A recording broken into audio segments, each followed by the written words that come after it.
हाँ माँ बोलो। ठीक है माँ, मैं बता दूंगी पापा को कि आप 1-2 दिन बाद आओगे। शरद भी आने वाला है कुछ देर बाद। पता नहीं पापा कैसा बिहेव करेंगे उसके साथ। अच्छा माँ, मैं फ़ोन रखती हूँ।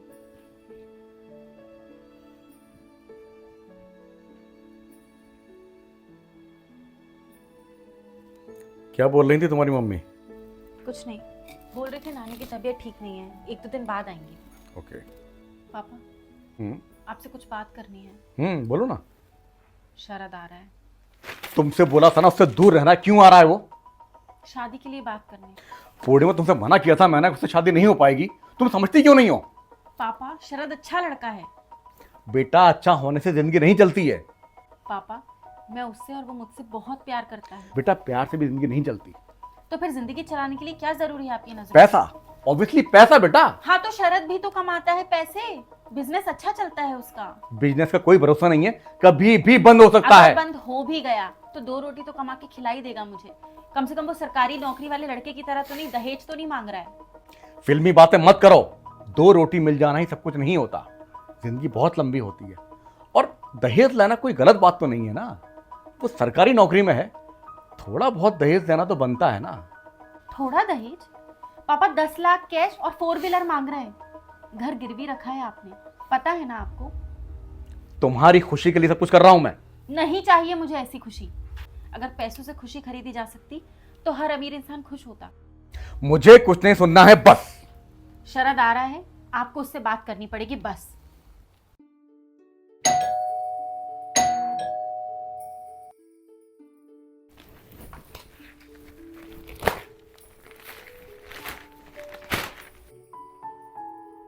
आओ शरद। नमस्ते अंकल।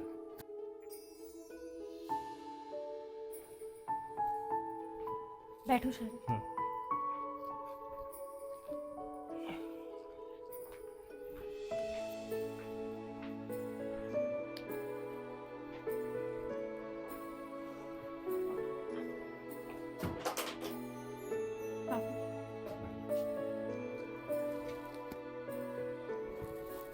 पापा, शरद आया है। हो, सॉरी बेटा, मैं अखबार पढ़ रहा था तो ध्यान नहीं दे पाया। ठीक है अंकल जी, कोई बात नहीं। दरअसल अखबार में आज एक खबर ऐसी आई है, एक बहुत बड़ा बिजनेसमैन रातों रात सड़क पर आ गया। अंकल, ऐसी खबर तो मैंने आज के पेपर में पढ़ी नहीं है, लेकिन एक खबर ऐसी आई है, मुझे लगता है वो सब पेपरों में आई होगी। कौन सी खबर? दहेज प्रताड़ना के चक्कर में एक लड़की ने सुसाइड कर लिया। लड़का अच्छी जॉब करता था तो उन्होंने बहुत दहेज मांगा और लड़की के पिता ने दिया भी, लेकिन शादी के कुछ दिनों बाद फिर से लड़की को दहेज के लिए ब्लैकमेल करने लग गए। अब अंकल, मुझे ये समझ में नहीं आता, शादी के पहले दहेज मांगे तो ठीक है, लेकिन शादी के बाद दहेज मांगना तो भीख मांगना हुआ ना। और जब आपके लड़के के पास अच्छी नौकरी है तो फिर क्यों दहेज मांगना? हाँ पापा, आज के पेपर में तो ये मुख्य खबर आई है। हाँ, ऐसी खबरें तो आती रहती हैं। और बताओ शरद, कैसे आना हुआ? वैसे तो अंकल आपको पता है मैं क्यों आया हूँ, लेकिन फिर भी मैं बता दूँ, मैं पूर्णिमा से शादी की बात करने आया हूँ।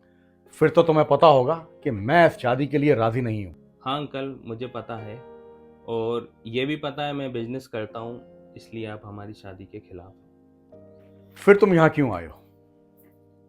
अंकल, मैं आपसे सिर्फ 3 बातें कहने आया हूँ। बोलो। पहली बात, मैं इस बहस में नहीं पढ़ूंगा कि वो सरकारी नौकरी वाला लड़का ज़्यादा पैसे कमाता है या मैं। हाँ, मैं उससे ज़्यादा पूर्णिमा से प्यार करता हूँ और उससे ज़्यादा पूर्णिमा को खुश रखूंगा। दूसरी बात, पूर्णिमा और मेरे विचार मिलते हैं। अगर आप मेरी पूर्णिमा से शादी करवाते हैं तो मुझे आपसे 1 पैसे का भी दहेज नहीं चाहिए। तीसरी बात, मुझे पूर्णिमा ने बताया कि वो लड़के वाले 10 लाख कैश और 4 व्हीलर मांग रहा है। मैं अंकल आपसे सिर्फ ये बोलना चाहता हूँ कि आप अभी उन्हें फ़ोन कीजिए और बोलिए कि पैसे की व्यवस्था नहीं हो पाई है, अभी दूध का दूध और पानी का पानी हो जाएगा।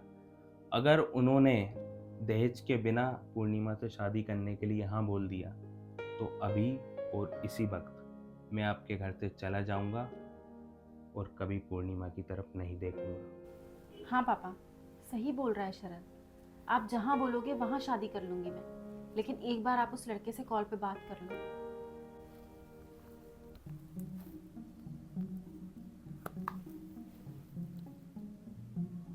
हेलो।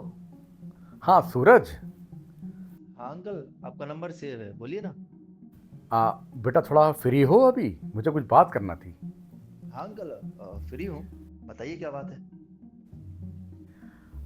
बेटा तुम्हें पूर्णिमा तो पसंद है ना? हाँ हाँ अंकल, पसंद है। क्यों, कोई बात है क्या? क्या पूर्णिमा मुझे पसंद नहीं करती? हाँ, नहीं नहीं बेटा, पूर्णिमा भी तुम्हें बहुत पसंद करती है। फिर क्या बात है अंकल? वो दरअसल बात ये थी कि मेरी तुम्हारे पापा से बात करने की हिम्मत नहीं हो रही थी, इसलिए मैंने तुमसे बात करना उचित समझा। बताइए अंकल, क्या बात है? बेटा वो बात ये है कि हमने जो 10 लाख रुपए कैश और एक 4 व्हीलर की बात की थी ना, हाँ, तो तो बेटा वो पैसे की व्यवस्था नहीं हो पा रही है। क्या? हाँ बेटा वो लेकिन अपनी बात दहेज के बारे में पहले ही हो चुकी थी ना। अब एकदम से क्या हो गया? मैं इतना दहेज नहीं दे पाऊंगा। तो अंकल, पैसे नहीं थे तो क्यों हमारा समय खराब किया? हाँ, लड़का भी सरकारी नौकरी वाला चाहिए और पैसे भी नहीं है। हाँ, कुछ मेरी मजबूरी है कि पैसे की व्यवस्था नहीं हो पा रही। अंकल, पैसों की जुगाड़ तो करनी होगी, है ना? और मुझे कल तक जवाब दे देना। पैसे की जुगाड़ नहीं हुई तो मुझे फोन भी मत करना। और वैसे भी मेरे पास बहुत से रिश्ते आ रहे हैं। मगर बेटा तुम्हें तो पूर्णिमा बहुत पसंद है ना? पसंद पसंद से कुछ नहीं होता अंकल। पैसे हो तो बात करो शादी की, नहीं तो फोन रखो।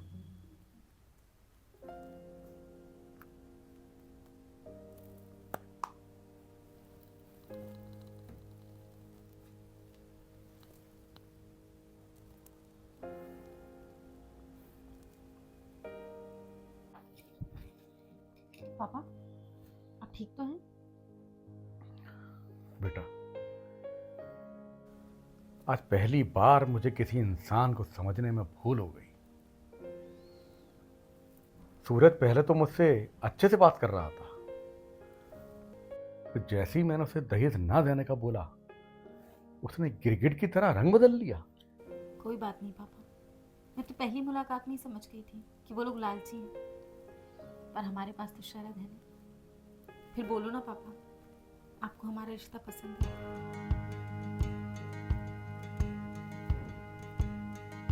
बोलो ना कल क्या हुआ? अब बेटा शरद को पूर्णिमा से कौन अलग कर सकता है?